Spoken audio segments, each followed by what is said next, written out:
وَمِمَّا أَخْرَجْنَا لَكُم مِّنَ الْأَرْضِ وَلَا تَيَمَّمُوا الْخَبِيثَ مِنْهُ، اور اس میں سے ردی مال کا ارادہ نہ کرو، تنفقون کہ اسے خرچ کر دو۔ زکوٰۃ دینی ہے، عشر دینا ہے، تو جو ردی چیزیں ہیں، اب بھیڑوں بکریوں کا غلہ ہے، ان میں سے اتنی بکریاں نکالنی ہیں، اتنی بھیڑیں ہیں، تو اب جو ذرا کمزور ہیں، لاغر ہیں، بیمار ہیں، نقص والی ہیں، گنتی پوری کرنی ہے نا۔ اسی طریقے سے عشر نکالنا ہے، تو گندم کا ڈھیر لگا ہوا ہے، اس میں سے کہیں بارش پڑ گئی تھی، وہ نکال دو۔ ولا تیمموا، تیمم کے معنی یہاں نوٹ کر لیجئے، قصد کرنے کے ہیں۔ ولا تیمموا الخبیث منہ، کہ اس میں سے جو ردی مال ہے، جو ناپسند ہے، اس کا قصد نہ کرو، تنفقون کہ اسے خرچ کرو، ولستم بآخذیہ، اور تم ہرگز نہیں ہوگے اس کو لینے والے۔ ایسا بھی تو ہو سکتا ہے کہ تم محتاج ہو جاؤ اور تمہیں ضرورت پڑ جائے، پھر اگر تمہیں کوئی ایسی چیز دے گا تو تم قبول نہیں کرو گے۔ وَلَسْتُمْ بِآخِذِيهِ إِلَّا أَن تُغْمِضُوا فِيهِ، اللہ یہ کہ چشم پوشی کرنے پر مجبور ہو جاؤ، احتیاج اس درجے کی ہو کہ جو بھی مل جائے، ردی مل جائے، اچھا مل جائے، نفیس مل جائے، خبیث مل جائے، جو بھی مل جائے چشم پوشی کرو۔ اس کے سوا آدمی جو ہے وہ اپنے طیب خاطر کے ساتھ جو ہے وہ ردی شے قبول نہیں کر سکتا۔ وَاعْلَمُوا أَنَّ اللَّهَ غَنِيٌّ حَمِيدٌ، پھر دیکھیے غنی کا لفظ، جو کچھ دے رہے ہو یہ نہ سمجھو کہ اسے دے رہے ہو، محتاج کو دے رہے ہو، ضرورت مند کو دے رہے ہو، بلکہ یوں سمجھو کہ اللہ کو دے رہے ہو۔ وَاعْلَمُوا أَنَّ اللَّهَ غَنِيٌّ حَمِيدٌ، جان لو کہ اللہ تعالیٰ غنی ہے اور حمید ہے۔ حمید یعنی اپنی ذات میں خود محمود۔ ایک کسی شے کی اچھائی یا حسن یا کمال ایسا ہوتا ہے جسے ظاہر کیا جائے، دیکھو بھائی اس میں یہ خوبصورتی ہے، اور ایک وہ خوبصورتی ہوتی ہے جو از خود ظاہر ہے۔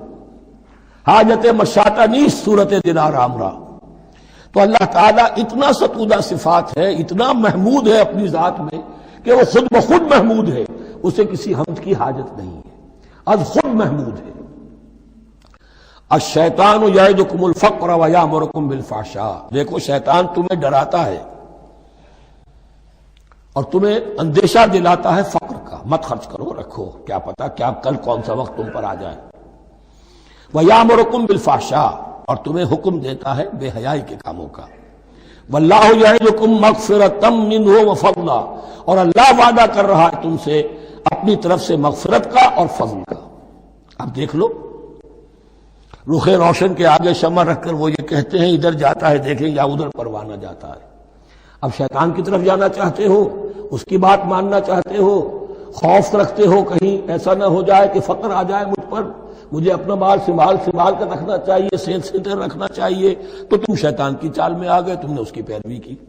اور اگر تم نے اپنا اللہ کی راہ میں خرچ کر دیا، اللہ پر اعتماد کرتے ہوئے، وہ میری ساری حاجتیں پوری کرے گا، آج کر رہا ہے کل کرے گا انشاءاللہ۔ تو یہ ہے واللہ یعدکم مغفرۃ منہ وفضلا واللہ واسع علیم، اللہ بہت وسعت والا ہے، اس کے خزانوں کی کوئی محدودیت کا تصور اپنے ذہن میں نہ رکھو، اور سب کچھ جاننے والا ہے۔ یؤتی الحکمۃ من یشاء، لیکن یہ باتیں حکمت کی ہیں، ایک ہے ظاہر ایک ہے باطن۔ باطن جو ہے وہ حکمت سے نظر آتا ہے، ظاہر تو سب کو نظر آ رہا ہے۔ کسی شے کی حقیقت کیا ہے، اہل نظر ذوق نظر خوب ہے، لیکن جو شے کی حقیقت کو نہ دیکھے وہ نظر کیا، وہ حقیقت جس پر عیاں ہو جاتی وہ ہے حکیم۔ اور حکمت اصل میں نام ہے انسان کے عقل اور شعور کی پختگی کا۔ جب محکم ہو گئی عقل، اس کا شعور پختہ ہو گیا، استحکام اسی سے بنا ہے حکمت۔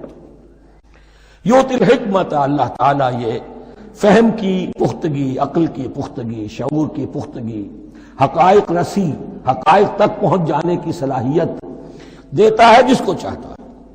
وَمَن يُؤْتَ الْحِكْمَةَ فَقَدْ أُوتِيَ خَيْرًا كَثِيرًا، اور جسے حکمت دے دی گئی اسے تو خیر کثیر عطا ہو گیا، اس سے بڑا تو خیر کوئی اور ہے ہی نہیں۔ وَمَا يَذَّكَّرُ إِلَّا أُولُو الْأَلْبَابِ، اور نہیں نصیحت حاصل کر سکتے مگر وہی لوگ جو ہوش مند ہیں، جو اولو الالباب ہیں، عقل مند ہیں۔ لیکن جو دنیا پر ریجھ گئے ہیں، جن کے سارا دلی اطمینان اسی پر ہے کہ کافی ہے، بینک بیلنس بھی ہے، یہ بھی ہے، وہ بھی ہے، اتنے سٹاکس بھی ہیں، اتنا یہ بھی ہے، اتنا ہمارا جو ہے وہ جو بیلنس شیٹ آئی ہے اس کے ایسٹس یہ ہیں، اگر اسی پر سارا بھروسہ اور اطمینان ہے تو ظاہر بات ہے وہ اولو الالباب نہیں ہے۔ پانچویں رکوع میں ایک مکالمہ آ رہا ہے دو اشخاص کا۔ ایک شخص وہ ہے کہ جس کو اللہ نے دنیاوی نعمتیں جو بھی اس دور کی تھیں بھرپور دی ہیں، مادی وسائل بھرپور دے رکھے ہیں، اور وہ اس قدر اس کا معاملہ ٹھیک چل رہا ہے کہ ہوتے ہوتے اس کی نگاہ اب اللہ کی طرف سے ہٹ کر ان مادی اسباب و وسائل ہی پر جم گئی ہے، اس کا توکل اور اعتماد اسی پر قائم ہو گیا ہے۔ ایک دوسرا شخص دنیاوی اعتبار سے مرفع الحال نہیں ہے، اس کے پاس دولت نہیں ہے، دنیاوی چیزیں نہیں ہیں، لیکن وہ اللہ تعالیٰ کی معرفت اسے حاصل ہے۔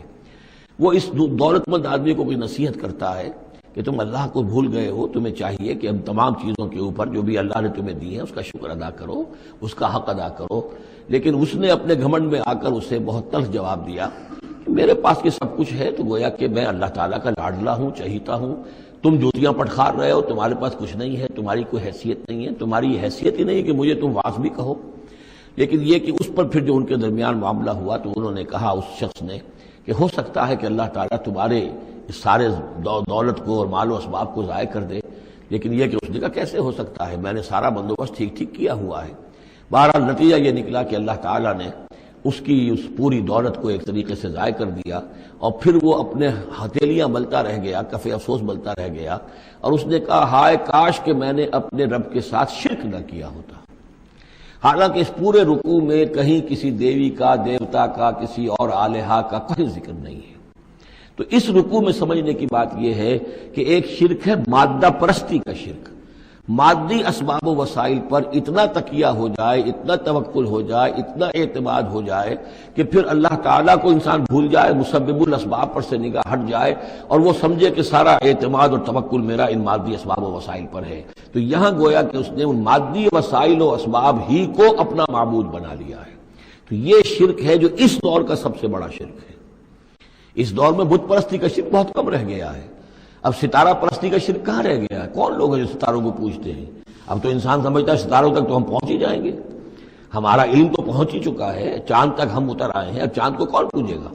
یہ جو اب ساری جو ہے اب جو پوجا پاٹ ہو رہی ہے وہ تو مادہ پرستی کی ہے، وہ دولت کی ہے، وہ در حقیقت یا وہ نظریاتی طور پر وطن پرستی ہے، اس کا ایک شرک ہے۔ تو یہ اس دور کے شرک کو سمجھنا بہت ضروری ہے، اور یہ رکوع اس اعتبار سے کہ اس میں کسی دیوی دیوتا کا ذکر نہیں ہے۔ تو شرک کون سا کیا اس نے؟ وہ شرک یہی ہے کہ اس نے دنیاوی مال و اسباب اور مادی اسباب و ذرائع کے اوپر اپنے سارے توکل کو جو ہے اس کے ساتھ منسلک کر دیا، یہی گویا کہ اس کو معبود بنا لینا ہے۔ وَاضْرِبْ لَهُم مَثَلًا الرَّجُلَيْنِ، ان کے لیے بیان کیجئے دو اشخاص کی مثال۔ جعلنا لأحدهما جنتين من عناب، ان میں سے ایک کو ہم نے دیے تھے دو باغ انگوروں کے، وحففناهما بنخل، اور ان دونوں کو گھیرے میں لیا ہوا تھا کھجوروں کے درختوں نے۔ اب دیکھیے کہ انگوروں کی بیلیں ہیں، اور چونکہ ادھر ادھر سے ہوا تیز نہ آئے تو کھجوروں کے جھنڈ جو ہیں وہ چاروں طرف لگے ہوئے ہیں، تاکہ ان کے مابین جو اس کی انگوروں کی بیلیں ہیں وہ بڑی محفوظ ہیں۔ وجعلنا بینہما زرعا، ان کے درمیان کھیتی بھی تھی، یعنی یہ کہ اناج کا سامان بھی ہے اور انگوروں کی بیلیں بھی ہیں، اور یہ کہ کھجوروں کے درخت بھی ہیں۔ کلتا الجنتین آتت اکلھا، اور وہ دونوں باغات اپنا پھل دیتے تھے، ولم تظلم منہ شیئا، سال بسال پھل آ رہا ہے، سال ہر سال ہو گئے، ہر سال پھل آ رہا ہے، اس میں کوئی کمی نہیں کرتے تھے۔ جب یہ چیز چلتی رہتی ہے تو آدمی کا خود بخود ایک توکل جو ہے وہ اس چیز کے ساتھ وابستہ ہو جاتا ہے، وہ بھول جاتا ہے کہ اس کی اللہ تعالیٰ کے فضل و کرم سے ہے یا اللہ کے اذن سے ہے، بلکہ یہ کہ وہ انہی چیزوں کو سمجھ بیٹھتا ہے کہ یہ دائم ہے اور قائم ہے۔ وَفَجَّرْنَا خِلَالَهُمَا نَهْرًا، اور ہم نے ان کے مابین ایک نہر بھی نکال دی تھی، آب پاشی کا بھی پورا نظام موجود ہے۔ وَكَانَ لَهُ ثَمَرٌ، اور اس کے میوے بھی تھے، یعنی یہ بھی تھا کہ باغ جو ہے پھلا ہوا اس وقت، انگور بھی ہیں اور کھجور بھی جو ہے درخت جو ہے لدے ہوئے ہیں۔ اور ایک اس کا مفہوم یہ بھی ہے میرے نزدیک جو زیادہ راجح ہے کہ اس کو اولاد بھی اللہ نے خوب دی تھی۔ جیسے درختوں پر پھل لگتا ہے تو انسان کے لیے اس کی اولاد جو ہے اس کے پھل کی حیثیت رکھتے ہیں، تو گویا کہ اس کو اولاد بھی ملی تھی۔ فقال لصاحبہ وہو یحاورہ، تو کہا اس نے اپنے ساتھی سے، ان سے وہ گفتگو کر رہے تھے، آپس میں گفتگو کر رہا، انا اکثر منک مالا واعز نفرا، میں تم سے کہیں بڑھ کر ہوں مال میں اور نفری میں۔ اب یہ نفری کے حوالے سے میں نے کہا نا لہو ثمر، اس کے بیٹے بھی تھے، اولاد بھی تھی، تو اس کے حوالے سے وہ نفری کی بات بھی کر رہا ہے، میرے بازو بھی بہت ہیں۔ وَدَخَلَ جَنَّتَهُ، اور وہ داخل ہوا اپنے باغ میں، وَهُوَ ظَالِمٌ لِنَفْسِهِ، اور وہ اپنے جان پر ظلم کر رہا تھا، یعنی اسی گمراہی کے اندر مبتلا تھا۔ قَالَ مَا أَظُنُّ أَن تَبِيدَ هَٰذِهِ أَبَدًا، انہوں نے کہا میں نہیں سمجھتا کہ یہ باغ بھی کبھی اجڑ سکتا ہے۔ کیا مجھے دھمکا رہے ہو کہ اللہ تعالیٰ جو ہے کہیں تم میری دولت سلب نہ کر لے؟ دیکھو میں نے کھجوریں کس حساب سے یہاں پر لگائی ہیں کہ کوئی اگر آئے بھی، کوئی باد سرسر آئے یا کوئی اور بھی ہوا کا تیز لو کے جھونکے آئیں تو وہ میری انگوروں کے بیلوں تک نہ پہنچے۔ یہ گویا کہ سینٹینلز کھڑے ہوئے ہیں، کھجور کے درخت جو ہیں وہ روک رہے ہیں۔ پھر میں نے یہاں پہ آبپاشی کا نظام ہے، میرے نہر چلی ہوئی ہے۔ ما اظن ان تبید هذه ابدا، میں نہیں سمجھتا کہ میرا یہ باغ جو ہے کبھی یہ کہ برباد بھی ہو سکتا ہے۔ وما اظن الساعة قائمة، اور یہ جو تم قیامت وغیرہ کی بات کر رہے ہو، اول تو میرا گمان نہیں ہے کہ کوئی قیامت کھڑی ہونے والی ہے۔ وما اظن الساعة قائمة، میں نہیں سمجھتا کہ یہ قیامت ہونے والی ہے۔ ہاں ڈکوسلے سے ہیں، کچھ بڑوں سے سنا تو ہے۔ اور یہ کہ وَلَئِن رُدِدتُّ إِلَىٰ رَبِّي، اگر مجھے لوٹا ہی دیا گیا اپنے رب کے پاس، لَأَجِدَنَّ خَيْرًا مِنْهَا مُنْقَلَبًا، تو مجھے وہاں لازماً ملے گا بہت بہتر لوٹ کر۔ اب اس کے اندر ایک فلسفہ ہے ان کا کہ جب اللہ نے مجھے یہاں دیا، اللہ کے وہ منکر نہیں تھے، اللہ نے مجھے یہاں دیا ہے تو اس کا مطلب یہ کہ میں چہیتا ہوں، لاڈلا ہوں، یا اللہ نے مجھے کچھ صلاحیتیں دی ہیں، میں نے بڑی عمدہ پلاننگ کر کے باغ بنائے ہیں، سارا اس کا بندوبست کیا ہے، تو یہ میری جو صلاحیت ہے، یہ اللہ کی دی ہوئی جو میرے اندر ہے، یہ جو خیر ہے، یہ کہاں چلا جائے گا؟ آخرت میں بھی مجھے پھر ملے گا اور اس سے بہتر ملے گا، اور تم جیسے یہاں جوتیاں پٹخار رہے ہو ایسے وہاں پٹخارو گے۔ وَلَئِن رُدِدتُّ إِلَىٰ رَبِّي، اگر بالفرض ہو ہی گیا ایسا، لوٹا ہی دیا گیا میں اپنے رب کی طرف، لَأَجِدَنَّ خَيْرًا مِنْهَا مُنْقَلَبًا، تو اس سے بھی بہتر مجھے وہاں پر ملے گا۔ قَالَ لَهُ صَاحِبُهُ، اب اس اللہ کے بندے نے جو نیک بندہ تھا کہا اس سے، اس کے ساتھی نے، وَهُوَ يُحَاوِرُهُ، اور ان سے گفتگو کر رہا تھا، أَكَفَرْتَ بِالَّذِي خَلَقَكَ مِن تُرَابٍ، کیا تو نے کفر کیا اس ہستی کا جس نے تجھے مٹی سے بنایا، ثم من نطفہ، پھر گندے پانی کی بوند سے بنایا، ثم سواک رجلا، پھر تجھے ایک پورا انسان بنا کر کھڑا کر دیا۔ اب یہاں نوٹ تجھے کفر کون سا کیا؟ یعنی یہ کہ وہ رب مان رہا ہے اللہ کو، اور رب کے ساتھ اس نے کسی اور کا ذکر نہیں کیا ہے۔ مطلب یہ کہ آخرت کا انکار در حقیقت اللہ کا انکار ہے۔ اگر تم آخرت کے بارے میں جو کہہ رہے ہو کہ نہیں میں نہیں سمجھتا کہ یہ کوئی ہونے والی بات ہے، تو چاہے تم اللہ کو اب اقرار کر رہے ہو، لیکن حقیقت میں اگر آخرت کو نہیں مانتے تو گویا کہ اللہ کا انکار ہے۔ لَٰكِنَّهُ اللَّهُ رَبِّي، لیکن جہاں تک میرا معاملہ ہے، میں نے تو اللہ کو اپنا رب مانا ہوا ہے، وہی میرا مالک ہے، آقا ہے۔ وَلَا أُشْرِكُ بِرَبِّي أَحَدًا، اور میں اپنے رب کے ساتھ کسی کو شریک نہیں ٹھہراتا۔ وَلَوْلَا إِذْ دَخَلْتَ جَنَّتَكَ قُلْتَ مَا شَاءَ اللَّهُ، اور کیوں نہ ایسا ہوا کہ اللہ کے بندے جب تو اپنے باغ میں داخل ہوا، تو نے باغ دیکھا، پھلا ہوا ہے، ہرا بھرا ہے، ہر طرف منظر جو ہے بڑا دل خوشکن منظر ہے، تو کہتا ماشاء اللہ۔ یہ پھر وہی مجلسی کلمہ آ گیا جس میں توحید کوٹ کوٹ کر بھری ہوئی ہے، ماشاء اللہ، یہ جو اللہ نے چاہا، جو اللہ نے چاہا، یہ سب اس کے فضل و کرم سے ہے۔ لا قوت الا باللہ، کوئی طاقت نہیں ہے اللہ کے سوا۔ اگر اللہ کی طرف سے یہ بات نہ ہوتی تو میرے اندر کوئی صلاحیت نہیں تھی، اللہ ہی کی ہے در حقیقت، یہ دین ہے اسی کی عطا ہے۔ ان ترن انا اقل منک مالا و ولدا، اگر تم دیکھ رہے ہو کہ میں تم سے کم ہوں مال میں بھی اور اولاد میں بھی، فعسى ربی ان یؤتینی خیرا من جنتک، تو مجھے تو اپنے رب کے بارے میں یہ یقین ہے کہ وہ جب چاہے مجھے تیرے باغ سے بہتر باغ دے سکتا ہے۔ وَيُرْسِلَ عَلَيْهَا حُسْبَانًا، اور تیرے باغ کے اوپر وہ کوئی اوپر سے کوئی لو کا جھونکا ایسا بھیج سکتا ہے، من السماء، آسمان سے، فَتُصْبِحَ صَعِيدًا زَلَقًا، کہ یہ پورا باغ جو ہے یہ جو ایک ایسا چٹیل میدان ہو کر رہ جائے کہ یہاں کوئی درخت رہے نہ بیلے رہے۔ معلوم ہوا کہ ہر چیز جب آنکھ کھلی گل کی تو موسم تھا خزاں کا، یہ ہو سکتا ہے، عین ممکن ہے۔ اور یصبح ماؤہا غورا، یا اللہ آسمان سے کوئی ایسی نہ بھی بھیجے کوئی چیز بلا، تو اس کا پانی ہی جو تمہارا یہ جو چشمہ چل رہا ہے، وہ پانی ہی اگر زمین کے اندر گہرا اتر جائے، یہ چشمہ خشک ہو جائے، فلن تستطیع له طلبا، اور پھر تو پانی کہیں سے لا نہ سکے، تو یہ باغ خود بخود اچڑ جائے گا۔ یہ سارے امکانات ہیں، مسبب الاسباب نے تمہارے لیے اس وقت سارے اسباب جمع کر رکھے ہیں، جب چاہے گا ان میں سے کسی ایک سبب کی بھی اگر تناب کھینچ لے تو یہ سارا معاملہ جو ہے یہ تو شیش محل کی طرح کا ہے، ایک ہی جو پتھر ہے وہ اس سب کو چکنا چور کر دے گا۔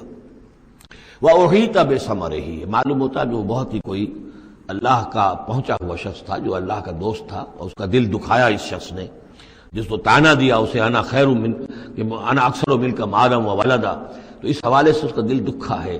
اور یہ جان لیجئے کہ کسی اللہ والے کا من عادى لی ولیا فآذنته للحرب، تو ایک حدیث قدسی ہے، جو شخص میرے کسی ولی کے ساتھ دشمنی کرے پھر میری طرف سے اس کے خلاف اعلان جنگ ہے۔ تو اس نے چونکہ یہ دل دکھایا ہے، اور فارسی کا ایک شعر بھی بڑا مزیدار ہے کہ ہیچ قوم را خدا